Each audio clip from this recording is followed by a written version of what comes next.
In today's video, I'm going to teach you how to collect payments from the Contact tab in GoHighLevel, step by step. Before we begin, make sure you're logged into the correct workspace and that your payment processor is already connected in your settings. That way, when you run a charge, it can process immediately without any extra setup. From your main dashboard, head over to the Contacts section. This is where all your customers and leads live.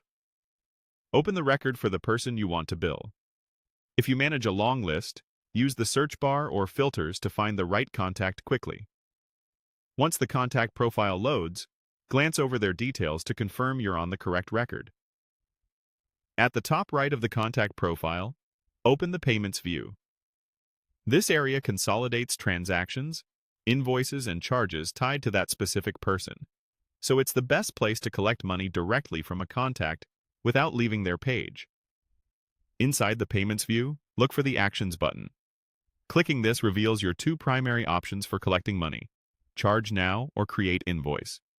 Use Charge Now when you're taking an immediate payment, like collecting at the end of a call or after delivering a one-time service.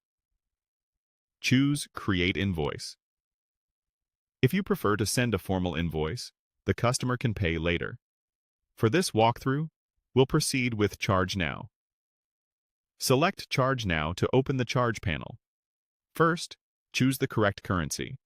This is important for businesses that serve international customers, so double-check you're matching the currency your client expects. Next, enter the amount you want to collect.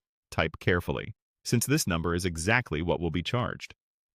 If your pricing includes tax or fees, be sure that total is reflected here. Add a clear description for the transaction so it's easy to recognize later. For example, April retainer, website audit, or consulting session. This memo helps both your internal reporting and your customer's receipt, keeping everything transparent. When everything looks right, click Confirm and Charge. If the contact already has a payment method on file, the transaction will run immediately. If not, you'll be prompted to securely collect their card details with the customer's consent. Take a moment to review the final confirmation screen before submitting. This is your last chance to catch typos or currency mismatches. After the payment processes, you'll see a success message, and the charge will appear under the contact's payment history.